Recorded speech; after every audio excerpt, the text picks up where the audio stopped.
Hi, Lanny. I have learned so much by meeting with Lanny. I guess so. There we go. Yeah, good learning. So, yeah, I've learned so much. I've been up at Lanny's a couple times, pulling stuff out of the cupboards and out of the closets, all types of historical information. I told him eventually I'll know more than him, but he's a wealth of knowledge. So let's get started here. So our mission here is to provide a forum and resources for the sharing and documentation of local history, and to educate others through historical research and experiences. Very simple. We've got a future session next month. We'll be here again, and we have a diary of Joe Dobrin that was provided by Jeannie, and he was a prisoner of war in World War II, and he documented his experiences. And we're going to read that in honor of Memorial Day, which is the 30th. So if you can be here, I think you'll really find that interesting. It's pretty amazing what he went through. The following month, we're going to do Native Americans in Point Pleasant and the surrounding area. And Eileen Eisenhower, who's here today, is going to help us with that. She's a local historian on Native American culture. And then we're maybe targeting July 24th for the history of the Delaware River Bridge, the bridge that has been 3 different bridges over the years. And there's people here that used to travel across it, walk across the bridge. And then in August, which will be the last one for the season, we haven't decided yet. So if anyone has a good idea, we're open to suggestions. See? Here's my phone number. Oh, the audio didn't work, Deb, sorry. All right, this is what we call the History I'm supposed Minute. to jump up, it's supposed to startle me. This is the History Minute. So once, during each presentation at the very beginning, Debbie's gonna, or someone's gonna give a little bit of history. Would you like me to stand? Is that mic working now? Not yet. They're still working on it? You can stand right there by Lanny. My leg. That's perfect. Okay, am I Speak supposed loud. to start Yeah. without the microphone? Okay, so I tried to pick some interesting facts. They're supposed to be facts about Point Pleasant or the church. And the one thing I wanted to talk about was my mother grew up in Point Pleasant, and she was a big reader. And she used to walk down Berry Road to the church. We had a library. Do you have the mic? Yeah, I'm important, I need the mic. you are. Check, test, 1, 2. Beautiful. All right. You're a rock star. That's all right, never mind. So, my mom used to come down to the library. There was a library here in the 30s, and I was told, anything you want to mention about that, Barb? Your mom is at the top of Ferry Road, at the top of the hill, Top of the hill. and walked all the way down. She walked all the way down, Get the picture. and there were some other ladies that volunteered, neighbors. They brought books and made it into a library. And she always told me that she read every book in that library. And then I found out years later that somebody that ran the library said, no, we saw her coming and we hid all the books that weren't age appropriate for her. So I don't know what those books are. I know before, when the Trommers took down books, Okay. when they cleaned out the house, they took them to the Coopers. And Miss Cooper, Miss Dorothy Cooper, lived in the White House here. Uh-huh. She saw to it that they made that school into a library. Yes, And yes. I guess it was just a So combination then- of people. So then the church bought I'm just doing this real fast here, the church bought the library, which we call the annex. And in the 60s and 70s, the ladies of the church put their own little library together for the children. And I was going through some stuff the other day, because I save stuff. Yes, she does. I can attest to I that. save lots of stuff. And I told Pete he has to build me a museum, and he said he will, but you're the only one that's gonna attend, so I don't know, that's probably not gonna happen. But anyway, I ran across something in my stuff.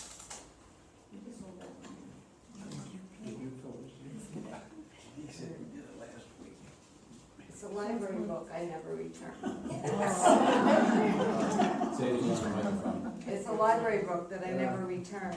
So I'd like to know, Barb, how much you're gonna charge me for it. Joan did that, Joan did that. Joan Walter. Anyway, that's not it, but I have one quick question. I know Lanny's gonna be talking about this. Who knows how many Sears houses were in this area? I know of 4. Anybody know more? Who do you know? Anybody know? We live in one. You live in one, that makes it 5th. It's It's definitely a little area. bit out of the way, it's really real close to 611 in Curly Hill. Okay. So it's not Anybody right know in what a there. Sears Roebuck house is? You're gonna find out, and he's gonna talk. Yeah, that's my history minutes for this month.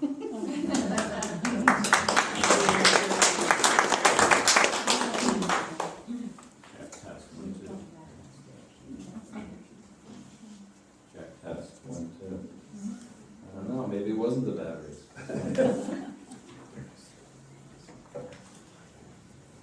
Okay, thank you, Eddie. Let's move along here. So this is about the Mountainside Hotel. And it's a discussion with Lanny Schneider.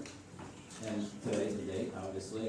And we'd like to recognize Don and Barbara Morris, and also Alan Black and Randy Apgar. These people worked so hard since probably the 70s to document and try to maintain the historical content of the village. They actually worked together to get this village on the National Registry of Historic Districts. This is a historic district. And that means it's all, there's some, I don't know, 50 buildings or whatever that are recognized as historic. And thank you, Barbara and Don, for that.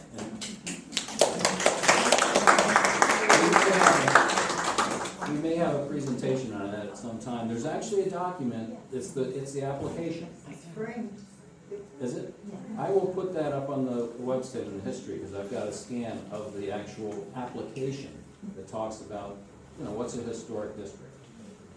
And historic district is different than a historic landmark, and we can do what we want with these buildings. There's not like rules in place that says you can't do this or that. It's just documenting it as a district that is historical. Unlike some places where you can't do certain colors and certain windows and things like that. Like Carversville, yep. So, Lower Black Eddy, Lower Black's Eddy. Lanny, what is that meaning of Lower and Upper Black's Eddy?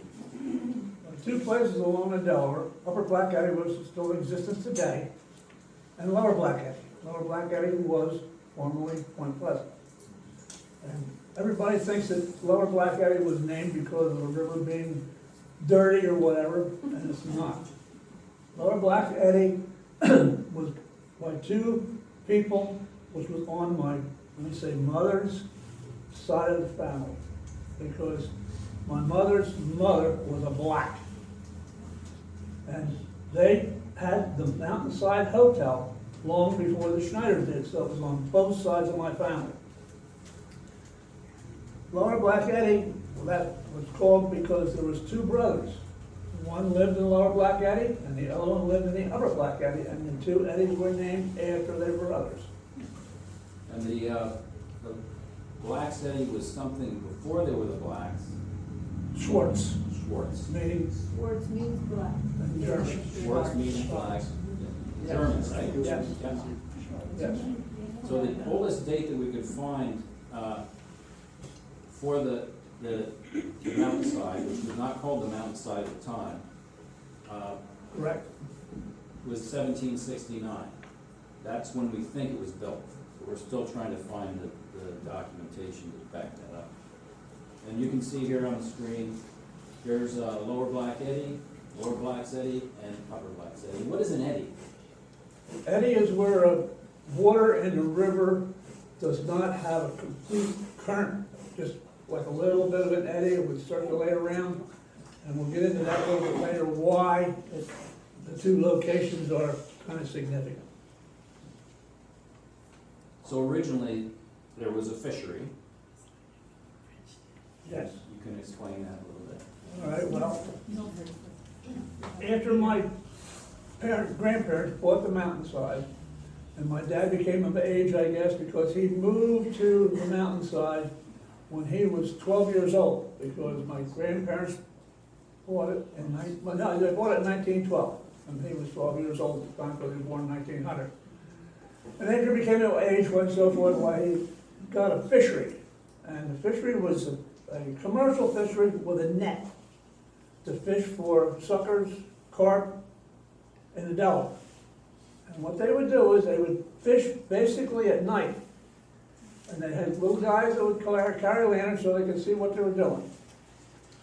What they would do is they would have a boat that carried the net on the back of it, on a flat area on the back, and the net, I believe, was 300 yards long. And they'd start with two guys holding on the shoreline, and they would row out into the river with two guys in this boat, sitting one behind the other, and it would pail off the net at the back of the boat, and they would make a loop and come back into the shore, and then they would start pulling that in. And when they would pull the net in, that's how they would catch the carp, the suckers, and the shad. And that's why you have this festival down in Lambertville yet called the Shad Festival, which I believe was possibly this weekend or last weekend. This weekend.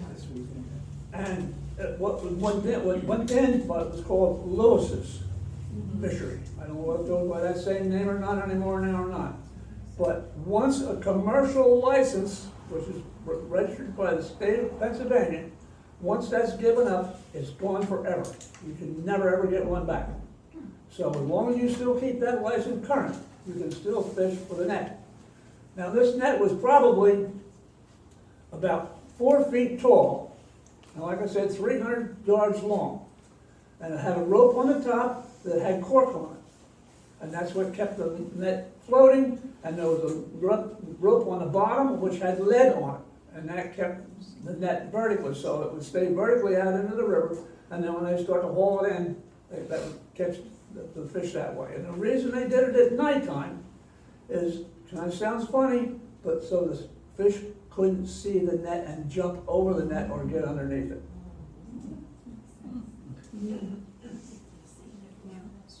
So the other industry in the area was log rafting. I'll let Lanny explain that.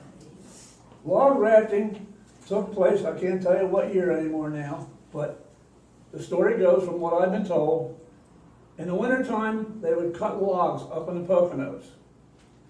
And then when spring came, when the snow melted and the river got high, and the river had to be high, these guys would get on these rafts. And these rafts were maybe about 100 feet long and about 40 to 60 feet wide. You'd have a bunch of people on it, and you'd have two oars, one on the front and one on the back. And that's how you steered the raft coming down the river. Now the reason they had to wait for the river to be high is so they could scoot over the rocks and scoot over the dams and so forth that's out there. So it didn't come down in the summertime in nice, wonderful, warm weather. It was nasty weather when they did this. The reason they came down the river is because they took the logs and they went down to Philadelphia, and the logs were sawed up and used to be building wooden sailing craft for ocean use. Sometimes they would stop up here at Durham, and they would pick up a Durham boat, which was built up in Durham, and put it on the raft. And when they got down to Philadelphia, these were lifeboats that would go onto the wooden sailing ships that they used out in the ocean. And these guys were tough guys. I mean, this was not easy work. They were rough, and they were really looking for a place to bed down for the night. And that's... So when they got down to Philadelphia, I know the question's probably going to be asked, how did they get back to the Poconos? They walked. And that's how a lot of these little taverns are out in the middle of nowhere. You wonder why they were there, because they picked the shortest straight route. And that's why they had to have a place for lodging, a place to get a meal and so forth. So that's how these little taverns sprung up. Is that how the Mountainside sprang up, you think? That I can't answer that question, I don't know. Well, people used to stay there, and, Now, when they came down the river, there was two eddies, like I said earlier, Upper Black Eddy, Lower Black Eddy. The reason being is when you want to stop one of these rafts, there's a lot of weight on them. Like I said, the size of them, they're pretty heavy. You wanted to get in some place where it was calm water, you didn't have a big current to carry you on down the river. So they would stop at Upper Black Eddy, that was one place for nice lodging, and Lower Black Eddy down here. Now, Lower Black Eddy is an eddy in the river, and there is rings in the wall of the towpath between the canal and the river. And these rings are probably that big in diameter and that big in girth. They're attached to the stone that holds the towpath back. They're still down there. I don't know whether Pete has those pictures, and he may have when we yeah, get over. so, Tom and Sherry walked around with Lanny, and you'll see this video, I'll post it again on the website. This is a portion of that video where he actually zooms in on one of those rings. And, yeah, it's a little bit hard to see here, but. Can you see it? There it is. Yeah, okay. Now, this picture here is taken standing on the towpath, looking straight down toward the river, and that's what the ring is sticking out of that stone wall. You only see about half of it right there. It's still there. And they're still there, there's two of them. And one's almost down to where the waste gate is in the canal. And what they would do is they would tie up at that one first, so that you didn't have to come down and try to get around it on the ring that was further north up on the river. And they would tie up to the first ring, and then they would come down and they would tie up to that next raft and move all the way across, halfway across the river. The term rafting that you see today, like in Barnegat Bay or whatever, where there's pleasure crafts and they tie up alongside of each other, that's called rafting. That terminology came from the rafting in the river where they would tie up one alongside the other. So I was doing some research on rafting for this presentation, and I found this silent video that was made in 1938, and it was up in Williamsport, Williamsport was a logging community, and there was a lot of money up there. So a couple of the logging companies, when the guy died that owned it, in his will, he said, okay, I want to every year have a reenactment of the rafts coming down the river. So they did this for a number of years until this video was taken, and that raft hit a bridge abutment, and I think 7 people were drowned. And so they stopped doing it, and this is what's called the last raft. This entire video, I'll post it up on the website, but this is just a section of it. It's kind of interesting. They spent a lot of time and effort to get this, because this was, you know, wasn't a crank, I don't think. Would that be the Susquehanna? This is the Susquehanna, correct. And it was actually downstream of Williamsport in Muncie. This is where this actually occurred. So this is a raft. You can see there's actually a privy, an outhouse on the back. It's just open to the water, obviously. Obviously. This just gives you a little privacy. Is that where privy comes from? So here you can see the ring they're tying up to. And look at the size of that rope. Now, once he gets that rope tight, you're gonna see the raft pulling tension on the rope, and you can see just how much energy there is there. But you might have noticed on that raft are oars, front and rear, and that's how they were actually able to steer. By moving the oar left and right, that's the way they were able to push the raft to the left or right. Because drifting along, you can't have a rudder because you're going with a current, so consequently there would be no reason to steer it that way. Now watch when this pulls tension, you can actually see the guy jumps in the background.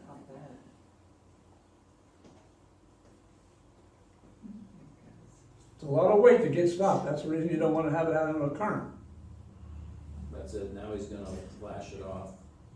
And the guys would hop off that raft and go into the mountainside and have a beer, right? Most likely. You know I would. Yeah. And there you can see the oar See, that would actually push the back of the ramp left and right. And, you know, during the spring, when the thaw was, the river was full of these. I mean, there was a lot of logging. All the logs, everything was deforested along the river back then. I mean, the river would be almost running like it was the last five rivers we just had when they came down. I don't think I'd want to be out there in a boat. Looks cold. So, originally it was a Lower Blacks Eddy Hotel, Correct.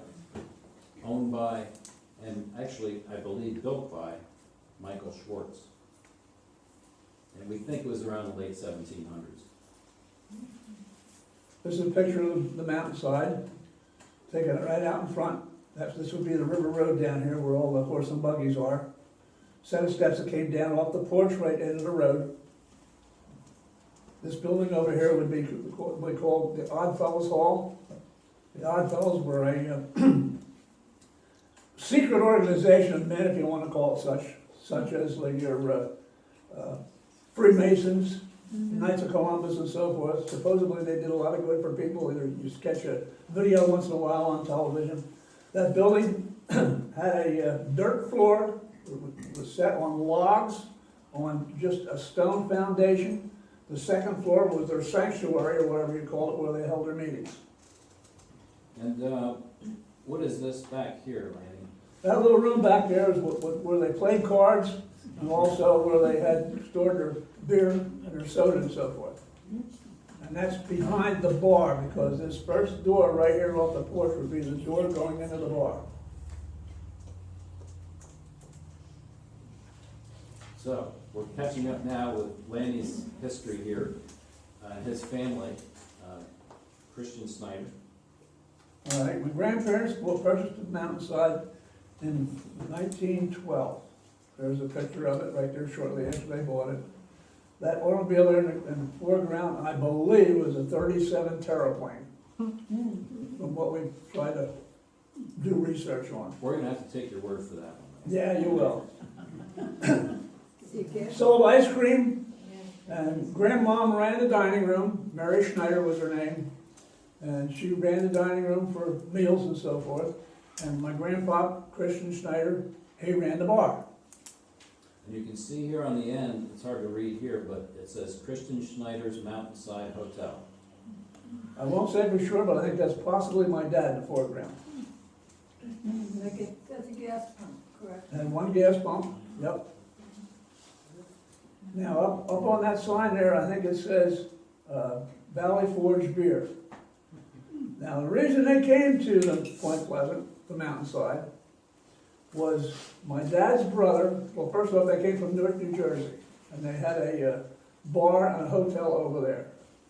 And my dad's brother was taken with some sort of a lung disease or whatever, where he couldn't breathe properly, and the doctor says, get him out of this city and get him someplace where it's nice, clean air. So, there was a brewery by the name of Hensler's Brewery, which you'll see on a sign later here, that serviced the bar with my grandparents in Newark, and I guess knew of this one here in Point Pleasant. And he says, it's going up for sale. Chris, buy it and take your son to Point Pleasant. And that's how they came to Point Pleasant in 1912. That's a picture of my grandfather, Chris Schneider.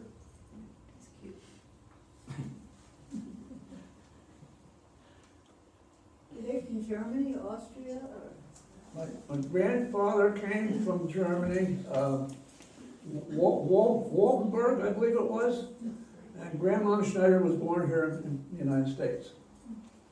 Now, this little picture over here on the bottom is my dad and myself,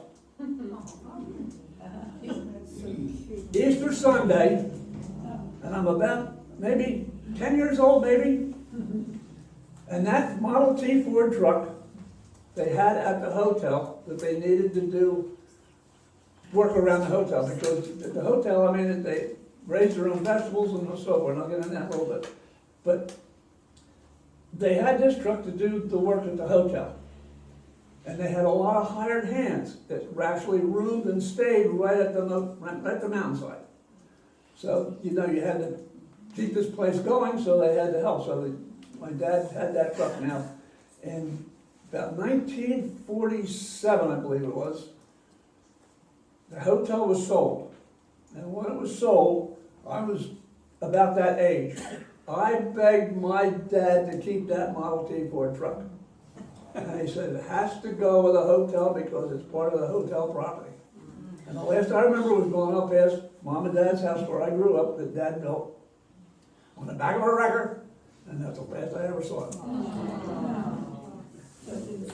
Now, it was Easter Sunday, because my dad and I, we had painted that truck. And I guess I painted for whatever I thought I could do as a 10-year-old. So Lanny will talk a little more about how they used that truck. Is that the one they used to build the house? Yeah, so we'll get in. Another view of, Another view of the mountainside. That's the dirt road looking south toward Lumberville. This first building here is your Odd Fellows. The next little building right there was the ice house. And before it came the ice, before it became the ice house, it was a building that had a series of batteries in it. Because the mountainside was the first building in Point Pleasant, I call Point Pleasant, not Lower Black Area, that had electricity. And these batteries furnished lights in the building, and they charged up the batteries during the daytime with a generator, so they'd have lights at nighttime.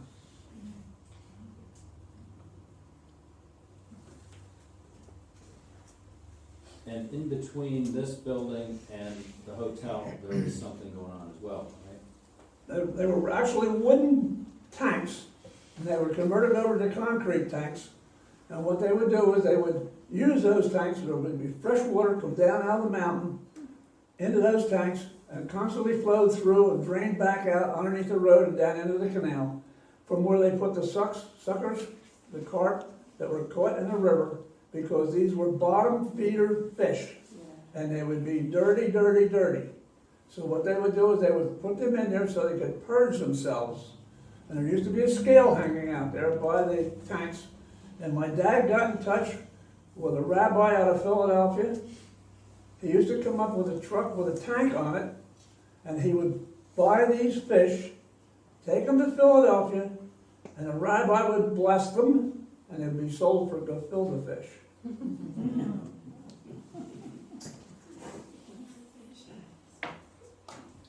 There's another picture of the mountainside. This is standing down on a towpath looking north. The barn is on the far left, and the hotel right there next. Across the street was what we call the annex.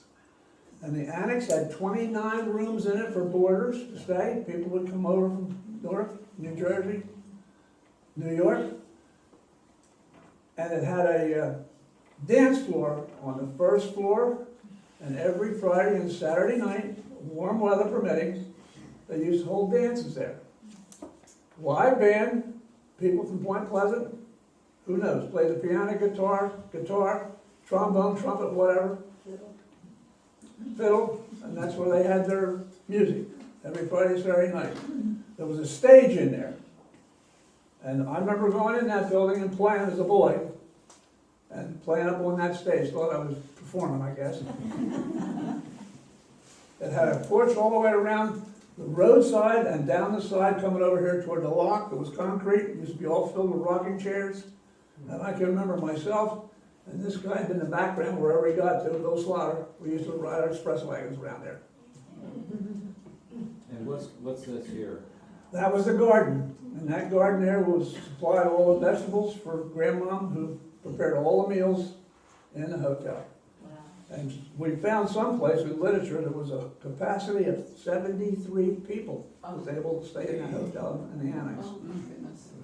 And she ran the whole kitchen and did all the cooking. Grandpa B ran the bar. And you can see a fence here. And what was that fence for? That fence went all the way down to where the towpath ends, down here in the river where they come together. Because they had a horse, they had a cow, they had a bull, they had chickens and stuff like that, just like a little miniature farm. And that was to keep the animals so that they couldn't run away, because the river was the other side of the fence. That made the fence on the Yep. other side. Now, this is a billhead that we found from the mountainside. You can see the picture of it, and you can read what it says here. And what amazes me is meals any hour. Yeah, look at the phone number. 9-3.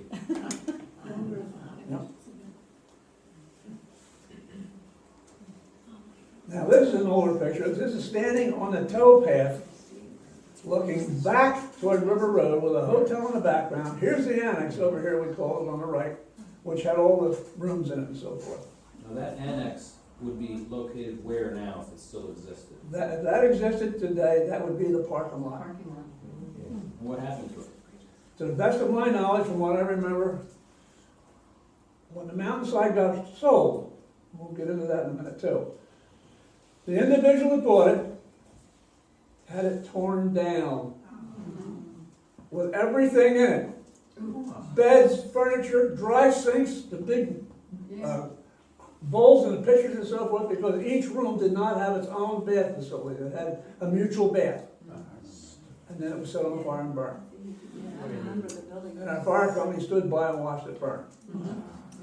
Do you remember that? Yes. And that happened in the late 60s. Because the individual that bought it turned it into a pretty nice fancy restaurant, and he knew he was going to need room for parking. There was no other place to park, so that's the only choice he had. And that individual, probably I'm jumping the gun here, the individual that bought it, his name was Ron DeBree. And Ron DeBree was a relative of Grace Kelly of Monaco and the Kellys of Philadelphia. So he was going to turn this place into a real show place for a fancy restaurant, and which he did. I mean, to the best of my knowledge, I think Grace Kelly came there for dinner one night, and people would come in their Rolls Royce chauffeur-driven gowns and tux and everything. I mean, it was quite the place in Point Pleasant back then. And this was in the 60s, early 70s. And a lot of local people did work at the Mountainside when this happened.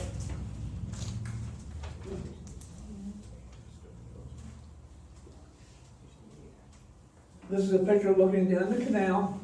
The river's over in the far background, looking down toward Lumberville. And there, people would camp there on that, what's kind of like an island now, right? Yeah, it's a river shore. Yeah. There was a group that used to met on the Jersey Shore over just south of Byron, and then they finally moved over here to this side over here. And they were called the Boys Brigade, and they were a little bit of organization, like a spin-off of Boy Scouts, but there was no affiliation at all. And they just got together in the summertime and just met there just to have fun, I guess. Excuse me. Yes. My mother came up as a teenage girl with the church that she attended. She grew up in Frankfurt, quite close to the one block off of the avenue. And there was a Presbyterian church that she went to, and they brought the youth group up there to that point. And when she became an adult then, she brought her girlfriends up, and that's how I came up with Frankfurt group. Thank you, Barbara. Okay. Now, this is called the Verona. Verona was the name of that house that was picked out of a catalog, Sears Roebuck's catalog.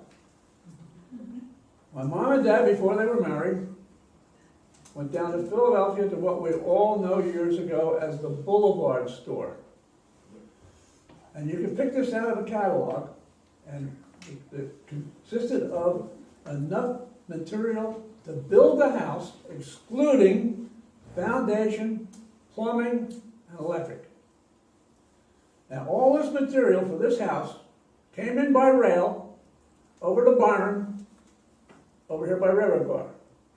My dad hauled it all home to this location by that Model T Ford truck that you saw earlier.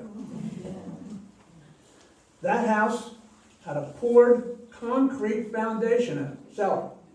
Now, this house was built through, my mom and dad were married in 1929, so it was built through, let's say, the 27th to 28th. Where in the world back then did they have ready-mix trucks to come in and pour concrete? They didn't. To the best of my knowledge, I have never figured out how they had enough concrete to pour that foundation, because once you started pouring, you had to keep on pouring until you were done. Now, this house was built just up the river, or just up the road, from the mountainside on the opposite side of the road. It's called the Verona. Now, this is another little cute story. For who remembers and who doesn't, I don't know. I used to work for a telephone company. And I got in a lot of houses, a lot of businesses and so forth, doing installation and repair. Now, when this house was up and running, and was being built, of course, when they built the pump down here on the River Road, there was a lot of controversy about it. Of course, we won't get into that. But they used this house as their office. And I got into that house to put data lines in and telephone lines into the house. The house inside had 3/4-inch red oak flooring in it, just polished like this floor is right here. But when the guys were walking in and out of there, I mean, if my mom and dad could have seen it, that would just torn her heart out, because she had it polished enough that you could see her face in it. So I got down the cellar, walking down the cellar, running wire and so forth. I'm nosy. So I started opening up some of the cabinets and the closets that we had down the cellar. And lo and behold, in one closet, I find this sign and that bracket that used to hang out in front of the house, that my dad cut out, and there's the picture of the house, there's the Verona sign, that my dad cut out of a piece of cypress, because cypress does not deteriorate, and hung it out front there. So I thought, I gotta try to see if I can't get this sign. So I went back upstairs, and I talked to the engineers upstairs, and I said, I just found something down the cellar that I was working down there. I said, I would love to have, if you'll give it to me. I said, I found the original sign that hung out front of this house, and I knew that was my parents' house, and I lived there before. They said, if you want it, you take it. That sign and that bracket hangs on the front of our garage at home today. Now, there's a picture of the house after it was built. With snow time, summertime. Now, that picture right there is a picture of me. Now, there's a picture, I don't know whether Pete has it here or not. All right. Why are you standing in that doorway? Okay. That's a picture of me standing in that doorway, because the other picture is my dad standing in the doorway when it was being built. I'm standing in the doorway when it's being torn down. That's my dad there as it's being built, and that's a picture of me. Tell them it was moved. It was moved. Tell them it was moved. I'm sorry. Tell them it was moved. Oh, now, this house was supposed to be moved.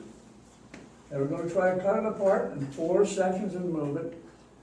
And in the last hour, basically, a woman by the name of Helen Mitchell, I believe was her name. She bought it from, I think it was Plumstead Township, but I think they finally wound up owning it after the Philadelphia Electric and the pump people and whoever else.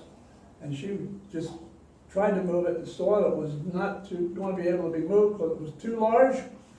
So she hired a contractor, and they were going to take it apart and move it. Now, this house was not a kid house.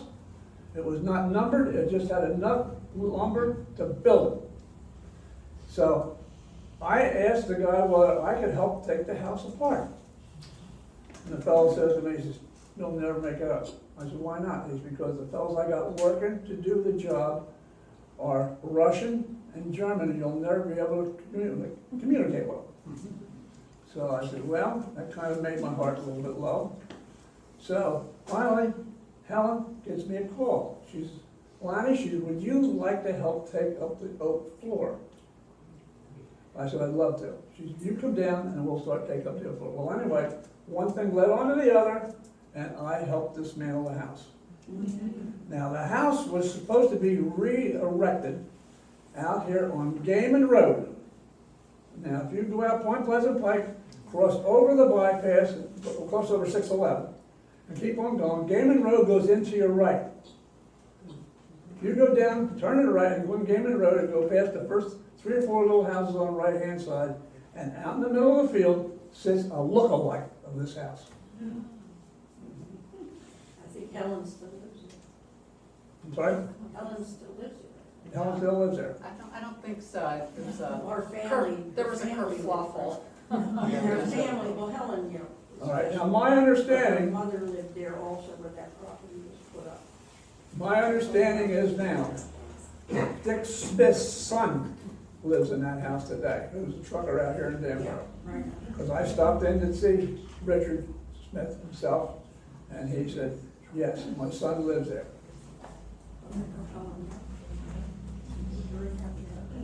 Okay, we're gonna get into a few just general pictures here that Lanny can explain.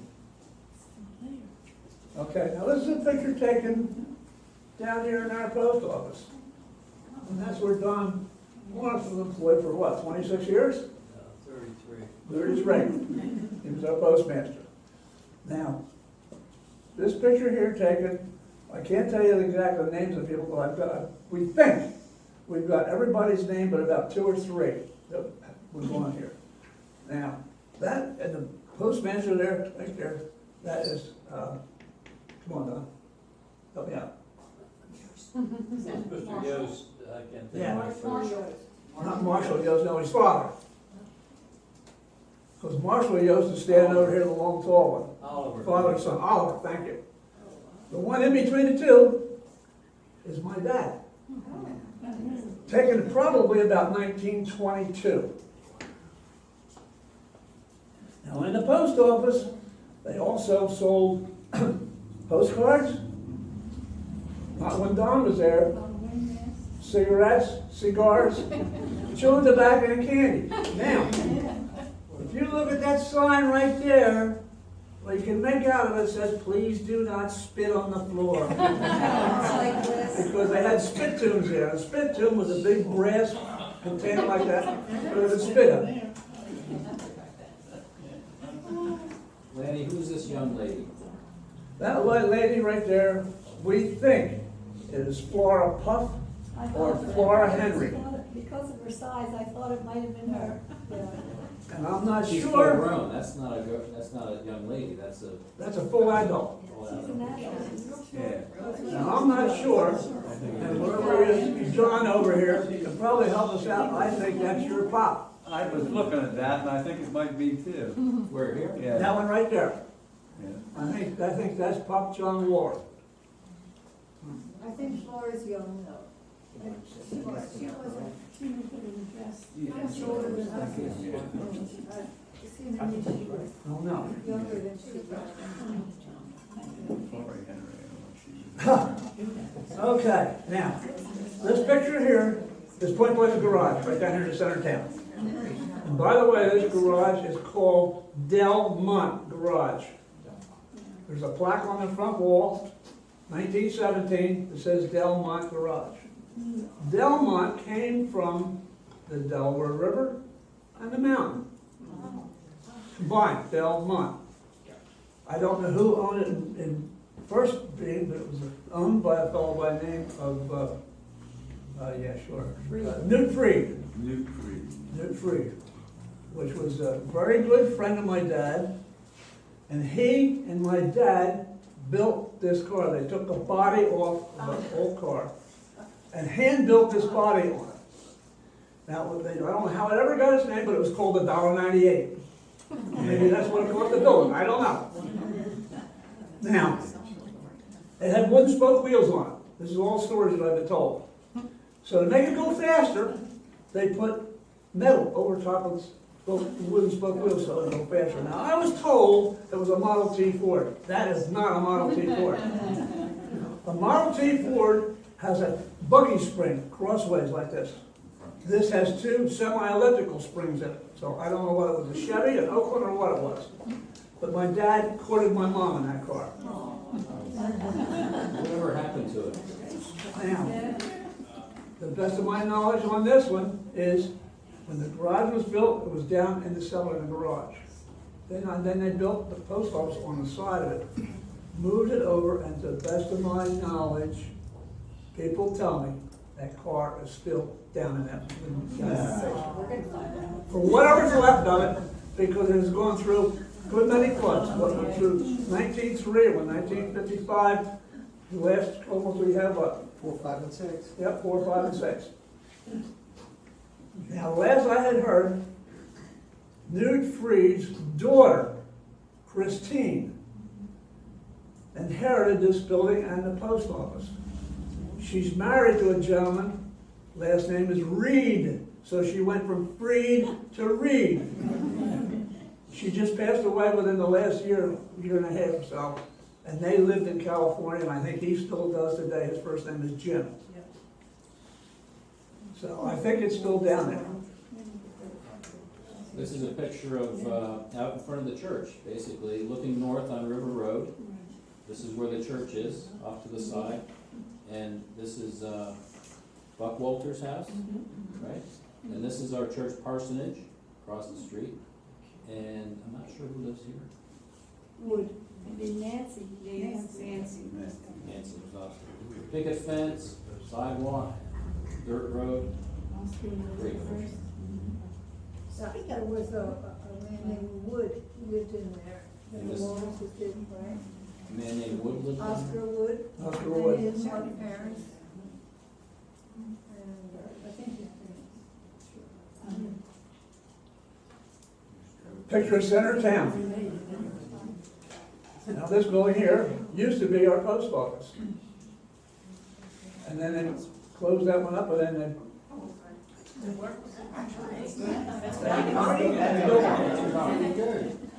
It's okay. built the post office across the street. And Now, that building right there was the next one. Anyway, that's what we call the blacksmith house, blacksmith shop. That's right on the bend, that's right there on the real sharp bend where Prairie Road comes out. And that foundation, just within the last year, has all been restored. I don't know who owns it or whatever. And there was another building this side of it, which this is long before the garage was even built there. It's interesting that there's a pole here. I think that's a telephone or telegraph? Probably, yes. Wasn't there a man named Emery Nemeth that lived there? That would be on the other side of the Yeah. blacksmith shop, though. Yes. Love that name. Now, this is a picture of the River Road, looking up toward the mountainside. And sign here says Rigglesville, 1917 mile or whatever it is. Sorry.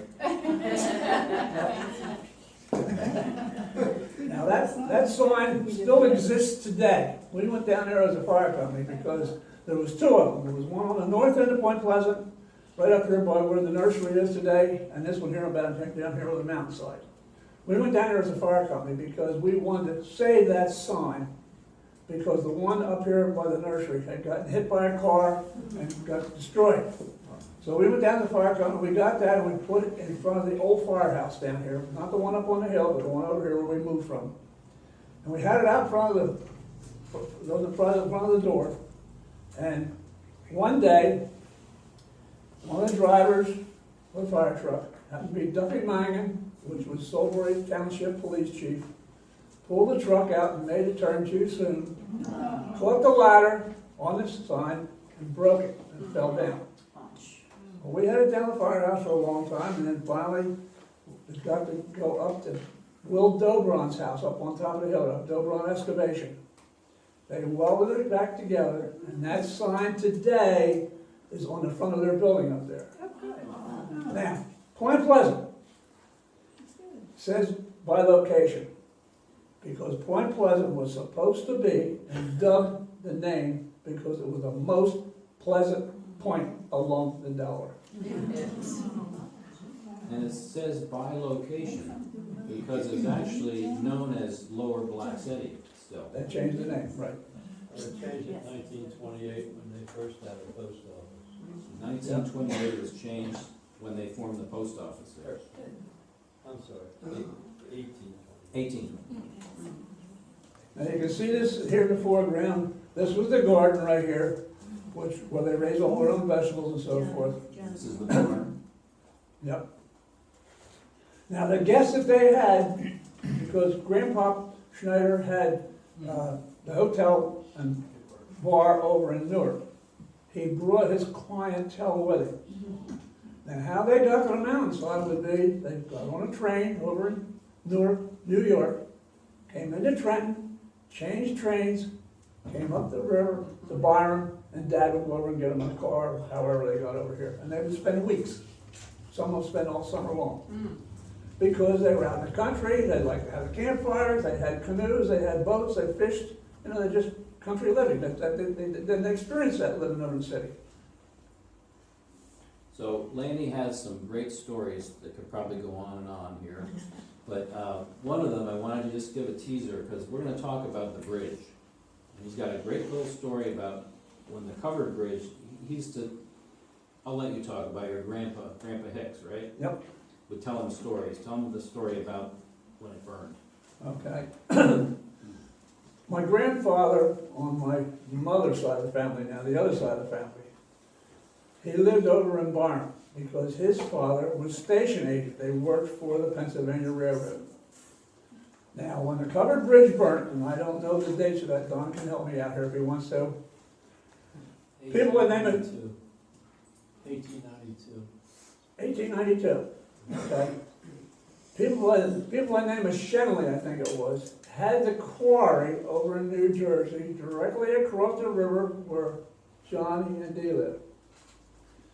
When they quit work, you were not allowed to smoke in the covered bridge because the dust, straw, hay, horse manure, and whatever else would be in there. It'd be all just powdery dust. So they walked down from the quarry to the bridge and started across the bridge. And when they got over on the Pennsylvania side, one individual lit his pipe and threw the match down on the ground. They're on the bridge.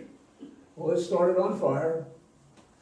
People at the train station grabbed fire buckets. Now, a fire bucket in a train station always had a round bottom in it. So it could not be duplicated for anything else. It had to hang on a rack with water in it. They ran into the bridge toward the fire, and they got about halfway across, and the fire just came at them so fast, they had to turn around and run the other way. Well, the fire came out of the bridge on the other side. This is a story of my grandfather Hicks now, Pappy Hicks. It came out so fast that they had to actually stop the railroad trains from running because the railroad coaches were wooden. And it came out, they were afraid they were going to set the trains on fire. So the bridge finally burnt. They actually had to stop the traffic north and south on the trains. Now this bridge, when it caught on fire, finally collapsed, went down in the river, and everybody down the river, which were covered bridges then, got out there and tried to put the fire out as it went on down the river so it didn't set their bridge on fire. Oh my God. Thank you, Lanny. That's just a little teaser when we talk about bridges. So we got the bridges, we got the railroad, we got the canal. There's lots more. Now, he has a picture here of when we were talking about the fishing and so forth, has a picture of the nets laying out here on poles, drying up here just on the upper side of the bridge here. And I think it was Bilbo's Fishery, if I remember the name correctly. And it shows a picture in the background of the bridge. And you gotta remember this is a little add-on here. You gotta remember now that this was a covered bridge, it burned. They replaced it with a steel bridge. The steel bridge stood there until 1955 because it survived the 1903 flood. Well, no, it didn't completely survive it. Some of it went down in the 03 flood. Because if you look at the bridge, there's one section on the Pennsylvania side that remained in 1903, the same as it did in 1955. Correct. There was a 5-span bridge out there, and the 4 spans, starting from New Jersey to the Pennsylvania side, washed out in 1903, which was steel. The one span between the first pier and the Pennsylvania shore stood there, survived the 1955, because you look at the picture of the steel of the bridge, the configuration of the steel on the one span nearest the Pennsylvania shore is different than the rest of it toward New Jersey. Yeah, and I think, wasn't there a span left after the 55 flood, the same span? Yes, Yeah, yep, and then they tore that down. and they tore that down. When we had our septic system installed, they had to dig up a section in the back on our side area, and they had a huge steel girder. And that was one of the girders from that bridge. And then, if you see in that picture there, you see where the Tohickon Creek goes in, do you see that sort of sandy spit that's sort of south there? They're still in the sand, right there, which is part of our back end of our property. There's a huge steel girder with the wooden